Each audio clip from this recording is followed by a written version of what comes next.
Boa pergunta, viu? Eu tô vendo que você que tá com o nome Tiago. Eu só queria que você me identificasse seu nome, viu? Paula, é do meu esposo. Ah, tá, Ana Paula. Eu falei, olha, o Tiago tem uma característica aqui com o nome. Eu falei, deixa eu ver quem que é. Então, Ana Paula, quando a criança tem prejuízos na aprendizagem que são geradas por comportamentos, alterações no desenvolvimento, por exemplo, né? O que a gente sugere antes de você inserir no reforço? O reforço é importante porque vai ajudar ela no conteúdo escolar. Porque o reforço ele não vai fazer uma avaliação aprofundada, não vai buscar entender melhor essas características, eles vão focar mesmo na questão conteudista, né? A leitura, escrita, matemática, entre outras questões que são inseridas na escola. Então a gente não se resume nesse sentido, entende? Quando você percebe que tem prejuízos correspondentes que são característicos de um TDAH, por exemplo, você percebeu vários sintomas na sua filha, né, com essas características que foram sinalizadas aqui. O ideal é você buscar uma avaliação. Por quê? Porque vai identificar quais são os prejuízos que ela tem, se realmente são prejuízos atencionais, prejuízos voltados para comportamentos que estão gerando prejuízo na aprendizagem, e por conta dessa distração dela, está vindo de onde? Porque às vezes pode ser de um TDAH, mas pode ser também não só essa distração de um TDAH. Por exemplo, uma criança com ansiedade ou um sujeito com ansiedade, ele também não consegue focar. Então ele vai ter distração em alguns momentos, principalmente no momento do emocional abalado. E aí ele começa a não ter essa mesma característica típica, né, de ter ali dentro da normalidade. Então, quando surge ali os sintomas de ansiedade, ele passa a ter também dificuldades com manter o foco. Então é preciso entender. Como é que a gente entende? Através de rastreios? É só assim a gente rastrear? Não é fácil assim. A gente tem que passar por uma avaliação. Por quê? Porque vai verificar todas as áreas que ela tem de habilidade, exceto a inteligência, né, que nós não temos assim, essa competência, só mesmo um neuropsicólogo, que é o profissional da psicologia, que ele faz uma investigação, né, da questão do QI e tudo mais, se está prejudicando nesse sentido. Se não, é um profissional da neuropsicopedagogia, da neuropsicologia, né, entre outros que podem também fazer ali uma avaliação, não do transtorno do TDAH em si, porque eu não avalio o TDAH, eu avalio o que está por trás desse comportamento, no sentido de que está gerando prejuízo na aprendizagem. Então, o que eu avalio? Eu faço rastreios. Se tem algo gerando prejuízo na aprendizagem, se esse sujeito está com dificuldade no seu desenvolvimento, de acordo com o esperado para a faixa etária que ele se encontra em turma, isso significa que ele está tendo alguns atrasos. E o que está interrompendo esse atraso? O que está gerando esse atraso no desenvolvimento da sua filha? É aí que entra o meu papel enquanto profissional, neuropsicólogo, entre outros. Que a gente vai fazer rastreios. Então, tem sintomas de desatenção. Vai ter rastreio com a família, rastreio com a escola, rastreio com a criança para identificar se houver ali muitos sintomas do TDAH, porque tem critérios, tem que ter ali persistência também, e está gerando prejuízo. Então, por exemplo, tem que ter ali 5 ou 6 sintomas, e quando se trata de criança, 6 sintomas ou mais, desses que eu sinalizei para você, e se são persistentes, aí sim, não deixe de buscar ajuda, faça uma avaliação, porque ela vai dar clareza e vai nortear essa prática da sua criança, tá? Vai orientar você para o próximo passo, como você vai agir com a sua criança, até mesmo para poder orientar a escola diante dessa situação, tá bom? A minha pergunta vai ficar bem assim entrelaçada aí com a... Como é o nome dela que tá com o Tiago aí na tela? Não tô ouvindo. Ana Paula. Ana Paula. Ana Paula. Vai estar bem entrelaçada aí. Porque assim, por exemplo, eu sou professora, eu tô na sala de aula e de 25 crianças no período de alfabetização, 5 conseguem ter assim uma visibilidade adequada, digamos assim, né, usando o termo adequado para conseguir uma alfabetização a nível de alfabetização. Os demais, todos, um simples cair de lápis já tira a atenção, o estralar de dedo, o piscar de luz, o colega mexeu a perna, aí eu fico pensando, eu sou muito assim de ficar analisando, sabe? E aí o que está acontecendo? Meu Deus do céu! E sabe o que é que as crianças me relatam? Elas me relatam, mamãe, papai, ou titia, o papai, a mamãe, eles bebem cachaça, a mamãe bate no papai, e assim, um ambiente assim que afeta, né, ali o emocional da criança. E a gente observa, como professor, eu tenho observado que essas crianças que têm um lar, assim, né, meio que disfuncional, acaba afetando na aprendizagem, no desenvolvimento da criança. A criança, na sala de aula, pensa em voltar para casa e vai dar aquela situação, né? Hoje eu tive um relato lá de uma criança que disse que a mãe pegou ela pelo pescoço e ia jogar fora do carro. A mãe estava bêbada. Ia jogar a criança fora do carro. E essa criança, ela tem muita dificuldade na aprendizagem. E aí eu falei, meu Deus, tem muito a ver com o que a criança vive, com o ambiente da criança. E aí, como a gente pode ajudar nessa situação? Porque não é uma situação fácil, não é uma situação simples. Como que o professor, nesse caso, vai poder ajudar essa criança? A gente leva para a coordenação fala, presta atenção, leva lá para a sala que agora tem uma intervenção pedagógica, né? Aí essa intervenção pedagógica conversa com os pais, só que nada é feito. Aí eu fico pensando, a gente precisa de profissionais habilitados para ajudar os professores, para ajudar os pais em orientação mesmo. A gente pode orientar. Aí eu fico pensando, meu Deus, não é tão fácil como a gente pensa, né? Porque às vezes a criança está aí com muitas dificuldades e o professor não tem conhecimento. O professor não tem conhecimento. Porque às vezes está no emocional, está ali como a criança está sendo tratada. E isso tudo interfere na aprendizagem. Diana, então, né, a gente vê que são casos, assim, bem delicados, né? Porque, vou trazer aqui de um modo geral, mas por conta do nosso tempo, tá? Quando a gente lida com fatores, né, que são desencadeados por conta de um emocional, por exemplo, muitas crianças, não podemos falar, né, que ali tem um transtorno, né? Nós precisamos de seguir com essa criança sendo bem orientada. Muitas das vezes essa criança, né, passou por situações de abuso, entre outras questões, né, igual você trouxe aí. A mãe pegou pelo pescoço, jogou até mesmo, tentou fazer tentativa, né, de jogar fora do carro. Então é algo que essa criança está vivendo conflito. Então, assim, tem fatores externos que estão influenciando esse comportamento. E para ser um transtorno, fatores externos não podem influenciar, doenças não podem influenciar, né, nas características. Então, está gerando isso por tal motivo. Não, a gente tem que, tem até certo ponto para um professor poder, né, falar alguma coisa ou pedir para essa família buscar uma ajuda. Esse é um caso, por exemplo, dessa criança que foi aí, né, enforcada e tudo mais, buscar ajuda. Por quê?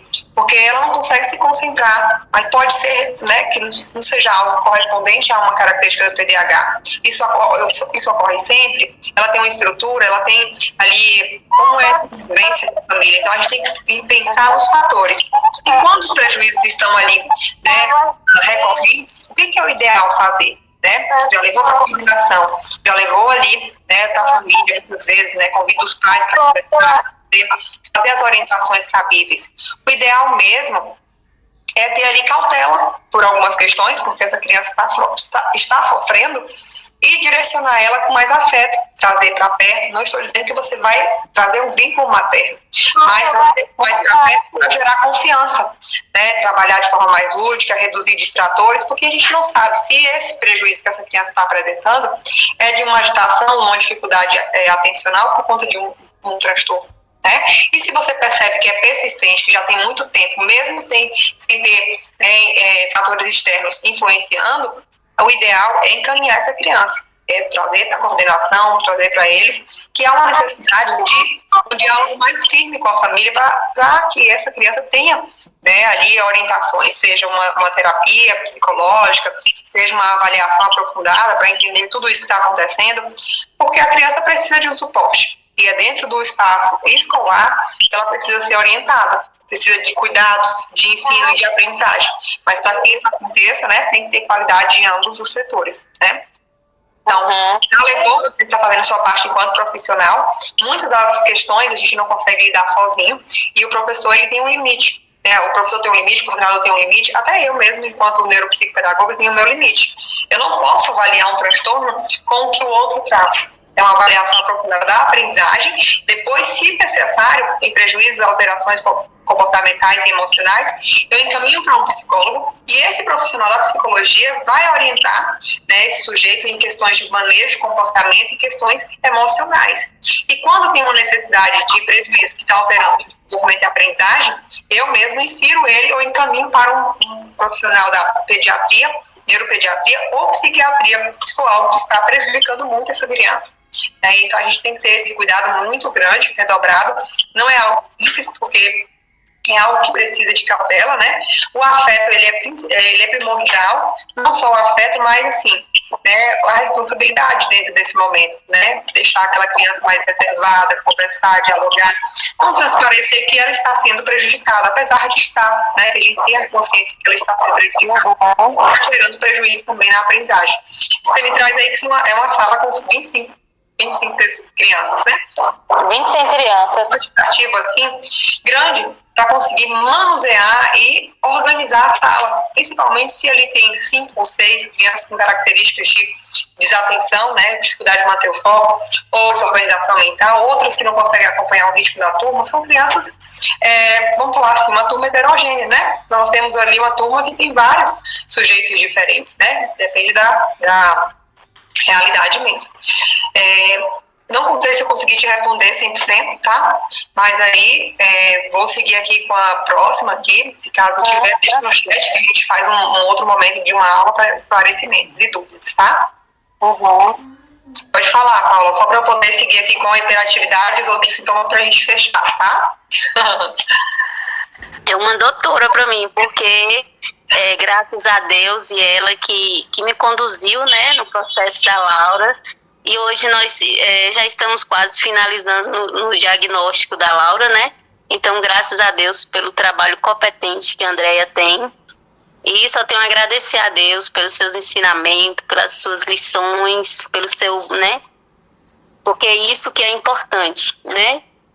Você fazer o seu trabalho e ver que foi visto e tá somando cada vez mais. Ah, que linda, viu? Eu fico até assim, emocionada, né? Com esse depoimento todo seu, mas eu fico feliz demais, viu? Mas um passo, gratidão, né? Viu? É gratidão. Tem que fazer, né? Eu só tenho gratidão mesmo, viu, Paula, de coração. E falo assim, sabe, de verdade, porque é esse ajudar, é fazer esse movimento de levar o conhecimento para mais pessoas, né?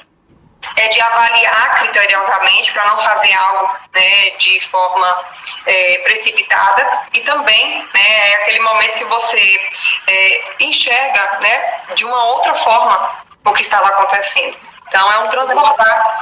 E eu me sinto mesmo satisfeita em poder ter vivenciado, né, esse momento. Eu achava que, igual eu falava para você, eu achava que o problema era eu, né, que eu via coisa onde não tinha. Né, os atrasos da Laura veio muito de pequena e você foi observando, né, com as terapias e foi cada vez mais melhorando ali em tudo. Então foi um grande passo. Deus me mostrou você, né, e daí em diante eu comecei a fazer, né, o tratamento dela, que hoje as pessoas me olham já da forma certa, porque me olhava como se eu fosse louca, como se eu estivesse colocando um problema na minha filha, né? Mas eu via que ela não memorizava as coisas, ela trocava muita letra, e eu ficava muito preocupada. Falei, tá errado, tem alguma coisa errada aí. A Laura é muito desorganizada, ela nunca termina as coisas, né? Começa a fazer e não termina. E aí, assim, mas graças a Deus está evoluindo. Fico feliz, viu? Fico feliz mesmo. E agradeço esse seu feedback. Olha só, que bênção, né? Já a gente tem aí um relatório final pro mês que vem, com fé em Deus. Amém, viu? E eu estou aguardando esse relatório final para poder continuar ajudando a Laura, viu? Porque é um trabalho assim, um trabalho direcionado. Por isso que eu falei para você, tem que ter retorno, né? Para a gente ajudar posteriormente com qualidade. Com certeza. E agradeço a sua confiança também, tá? Olha aí, para vocês que estão aí na live, né? A Laura, ela foi minha paciente durante o período de avaliação, foi encaminhada para outros profissionais, né?